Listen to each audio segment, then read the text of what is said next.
Chers camarades, chers amis, par ce temps de crise globale du capitalisme mondialisé et de l'exacerbation de toutes ces contradictions, ce temps de guerre génocidaire en Palestine et de grandes mobilisations en Europe et surtout cette importante bataille engagée en Turquie sur le front de prison, tout naturellement, vous savoir mobiliser dans le cadre de la fête de l'humain en vue de s'attarder plus particulièrement sur la situation en Palestine et ses répercussions régionales et internationales aiguisent aujourd'hui l'intelligence collective critique et réchauffent le cœur aussi.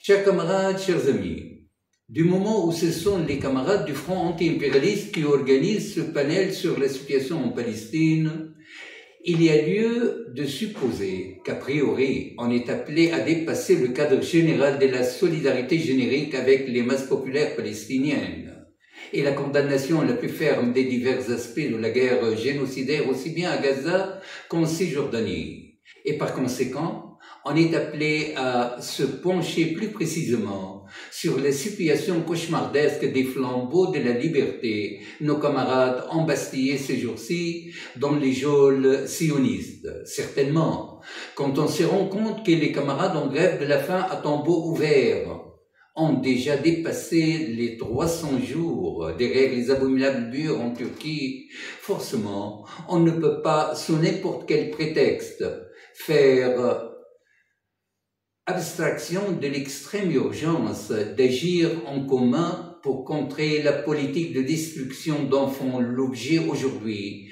nos camarades aussi bien dans les geôles sionistes que dans les geôles fascistes en Turquie. Par ce temps de crise globale du capitalisme mondialisé, comment ne pas se demander, camarades, s'il n'y a pas lieu de donner un horizon plus ambitieux à la convergence des luttes, aussi bien au niveau national qu'au niveau régional, et à plus forte raison au niveau international. Peut-être serait-il nécessaire d'affirmer à cette occasion qu'il ne s'agit plus seulement d'exprimer l'indéfectible solidarité avec les camarades embastillés dans les geôles sionistes ou dans les geôles du fascisme en Turquie ou ailleurs de par le monde. Qu'il ne s'agit plus seulement de soutenir de toutes nos forces leurs justes revendications et saluer par là même la mobilisation en cours autour de la grève de la faim à tambour ouvert de nos chers camarades. Peut-être serait-il temps d'affirmer que s'agissant de nos camarades prisonniers qui font l'objet de politiques de destruction systématique, toute expression solidaire n'a vraiment de sens dorénavant que dans la mesure où elle consiste à mettre en œuvre toutes les mesures nécessaires à l'expression pratique de la ferme détermination d'arracher nos camarades aux griffes de leurs criminels geôliers. Bien entendu, camarades, il ne s'agit pas là d'affirmer haut et fort un quelconque devoir d'ordre moral envers nos camarades captifs. Il s'agit tout simplement de conjuguer les capacités des forces révolutionnaires au niveau national, régional et à plus forte raison international, et d'inscrire en premier lieu la libération de nos camarades dans la dynamique globale des luttes réellement en cours. Autrement dit, sur la base d'un internationalisme sans concession aucune, eu égard aux strates bourgeoises opérant au sein du bloc social historique. Ne perdons pas de vue, camarades, la libération des prisonniers révolutionnaires a toujours été un moment de grande effervescence populaire et a toujours nourri et consolidé les liens de solidarité à l'échelle internationale et participer par là même, de la façon la plus significative, à consolider et fortifier l'internationalisme révolutionnaire et au rayonnement de la révolution et à l'enrichissement de la lutte anti-impérialiste, anticapitaliste, aussi bien au niveau national que régional et à plus forte raison au niveau international. La politique de destruction tourne à plein régime dans les geôles sionistes, tout aussi que dans les geôles fascistes en Turquie. Et comme vous le savez, camarades, pour y faire face, la solidarité active internationale s'avère l'arme indispensable. Camarades, n'oublions pas que 450 enfants subissent quotidiennement la politique de destruction dans les geôles sionistes. Camarades, nos 10 camarades, Serkan Onur Yilmaz, est en grève de la faim depuis 302 jours.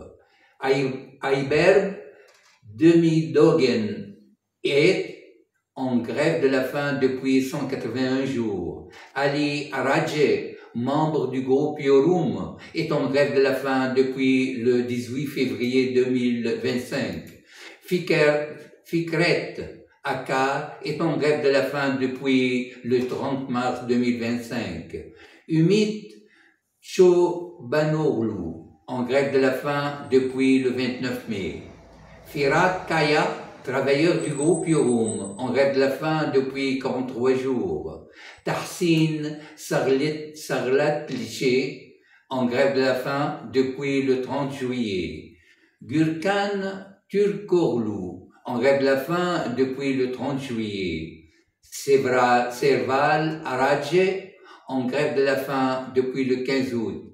Ali Dilmen, en grève de la faim depuis le 11 août. Tout naturellement, nos camarades peuvent toujours compter sur nous et doivent pouvoir toujours compter sur nous. Ne les décevons pas. Que 1000 initiatives solidaires fleurissent en faveur de la Palestine et sa prometteuse résistance. Que 1000 initiatives solidaires fleurissent en faveur de la libération de nos camarades. La solidarité, toute la solidarité avec les résistants dans les geôles sionistes et dans les cellules d'isolement au Maroc, en Turquie, en Grèce et aux Philippines et ailleurs de par le monde. La solidarité, toute la solidarité avec les jeunes prolétaires des quartiers populaires. Honneur aux martyrs et aux masses populaires en lutte. Le capitalisme n'est plus que barbarie. Honneur à tous ceux et celles qui s'y opposent dans la diversité de leurs expressions. Ensemble, camarades, ce n'est qu'ensemble que nous vaincrons. À vous tous, camarades et amis, mes salutations communistes. Votre camarade Georges Abdallah.